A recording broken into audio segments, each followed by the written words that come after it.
ಹಾಡುಗಳಿರ್ಬೇಕು. Correct. ಈಗ ನೀವು ನೋಡಿ UI ಟ್ರೋಲ್ ಆಗುತ್ತೆ ಅನ್ನೋ ಹಾಡು ಅದಂತೂ ಎಲ್ಲರ ಬಾಯಲ್ಲಿ ಗುನುಗ್ತಾ ಇದೆ. ಅದಂತೂ ಸರ್ ಅದು ಹೆಂಗೆ ಅದು ನೋಡಿ ಸರ್, ಅಯ್ಯೋ ಅದು ನಿಜವಾಗ್ಲೂ ಹೇಳ್ಬೇಕು ಅಂತಂದ್ರೆ ಇವ್ರು ಅದೇ ಹೇಳಿನಲ್ಲ, ಆ ಒಂದು ಮೆದ್ಲಲ್ಲಿ ಐದು ಮೆದ್ಲಿದೆ ಅಂದ್ಬಿಟ್ಟು ಅದು ಯಾವ ಮೆದ್ಲಿಗೆ ಕೆಲಸ ಮಾಡ್ತೋ ಗೊತ್ತಿಲ್ಲ ನನಗೆ. ಇವ್ರದ್ದು ಅಜನೀಶ್ ಲೋಕನಾಥ್ ಅವರು ಒಳ್ಳೆ ಸ್ನೇಹಿತರು.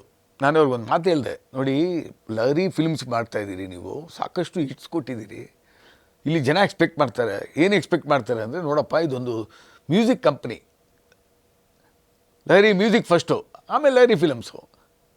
ಕರೆಕ್ಟ್. ಸೊ ಜನಕ್ಕೆ ಒಳ್ಳೆ ಹಾಡುಗಳು ಕೊಡಲೇಬೇಕಾಗುತ್ತೆ. ನಾವು ಭಾಳ ಹೈ ಎಕ್ಸ್ಪೆಕ್ಟೇಷನ್ ಇರುತ್ತೆ ಅಂದಾಗ, ಸರ್ ನಾನು ಖಂಡಿತ ಮಾಡ್ತೀನಿ ಸರ್, ಅದಕ್ಕೆ ನಾನು ಅನ್ಯಾಯ ಮಾಡಲ್ಲ ಅಂತಂದರು.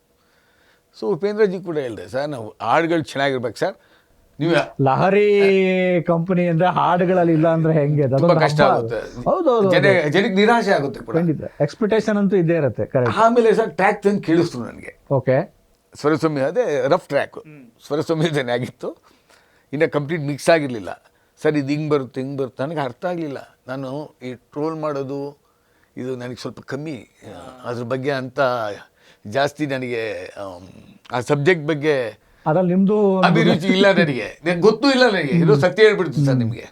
ನಂದು ಏನಾಯಿತು, ಸಂಗೀತ ಆಯಿತು, ಸಾಹಿತ್ಯ ಆಯಿತು, ನಮ್ಮ ಕೆಲಸ ಆಯಿತು ಅಷ್ಟೇ ಹೊರತು ವಾಟ್ಸಪ್ ಬಂದರೂ ಕೂಡ ನಮ್ಗೆ ಏನು ಇಂಪಾರ್ಟೆಂಟ್ ಇದೆಯೋ ಅದು ನೋಡ್ತೀವಿ, ಮೆಸೇಜ್ ಮಾಡ್ತೀವಿ. ಅದು ಬೇರೆ ಗೊತ್ತಿಲ್ಲ ನನಗೆ, ಆ ಜಗತ್ತಿಗೆ ಹೋಗಿಲ್ಲ ನಾನು. ಏನು ರೀ ಇದು ಅಂತಂದೆ. ಇದು ಸರ್ ಇಲ್ಲ ಸರ್, ಇದು ಮೋಸ್ಟ್ ಪಾಪ್ಯುಲರ್, ಇದು ಇಡೀ ದೇಶದಲ್ಲಿ ಯಾರ್ಯಾರ ಮೇಲೆ ತುಂಬ ಫೇಮಸ್ ಪರ್ಸ್ನಾಲಿಟಿಗಳ ಮೇಲೆ ಟ್ರೋಲ್ ಮಾಡಿದಾರೋ ಅದನ್ನು ಬೇಸಿಟ್ಕೊಂಡೇ ಹಾಡು ಮಾಡಿದ್ದಾರೆ ಸರ್. ಇದೇನು ರೀ ಇದು, ಏನೇ ಇದು ಒಂಥರ ಡಿಫ್ರೆಂಟ್ ಆಗಿದೆ, ವಿಭಿನ್ನವಾಗಿ ಹೇಳ್ತಾ ಇದ್ದೀರಲ್ರಿ, ತಲೆ ಕೆಡಿಸ್ತಾ ಇದ್ದೀರಲ್ಲ ಅಂದೆ. ನಮ್ಮ ಹುಡುಗರು, ನಮ್ಮ ಸ್ಟಾಫ್ಗೆಲ್ಲ ಕೇಳಿದೆ ನಾನು, ಅಲ್ಲಪ್ಪ ಬನ್ನಿ ಎಲ್ಲರೂ ಒಂದ್ಸಲಿ ಅಂದೆ. ಎಲ್ಲ ಯಂಗ್ಸ್ಟರ್ಸು, ನಮ್ಮ ಡಿಜಿಟಲ್ಲು ಲಹರಿಲಿರೋರು, ಡಿಜಿಟಲ್ ಇದ್ದು ಎಲ್ಲನೂ ಕರೆದೆ, ಹಾಡಾಕಿದೆ. ಹಾಡಾಕ್ಬಿಟ್ಟು ಸ್ವಲ್ಪ ಕೇಳಿಬಿಟ್ಟು ನಂಗೆ ಜಡ್ಜ್ಮೆಂಟ್ ಕೊಡಿ ಅಂದೆ.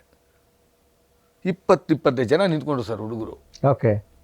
ಮಾಸ್ಟರಿಂಗ್ ರೂಮಲ್ಲಿ ಜೋರ ವ್ಯಾಲ್ಯೂಮ್ ಕೊಟ್ಟೆ ಕೇಳೋದು ನಾನು. ಆವಾಗಲೇ ನಮ್ಗೆ ಜಡ್ಜ್ಮೆಂಟ್ ಸಿಕ್ಕೋದು ಹಾಡೋದು. ಕೇಳಿದಾಗ ಸಾರ್ ಎಲ್ಲ ನಗೋಕ್ಕೆ ಸ್ಟಾರ್ಟ್ ಮಾಡಿದ್ರು. ಯಾಕೆ ಹಿಂಗೆ ನಗ್ತಾ ಇದ್ದಾರೆ ಇವರು, ಅರ್ಥ ಆಗಲಿಲ್ಲ ನನಗೆ, ನಿಜವಲ್ಲೂ ಅರ್ಥ ಆಗಲಿಲ್ಲ. ಒಬ್ಬೊಬ್ಬ ಒಂದೊಂದಕ್ಕೆ ನಗ್ತಾ ಇದ್ದಾನೆ. ಆಮೇಲೆ ಏನಪ್ಪ ಇದು ಅರ್ಥ ಹೇಳಿ ನನಗೆ ಫಸ್ಟು ಅಂದೆ. ಒಬ್ಬೊಬ್ಬ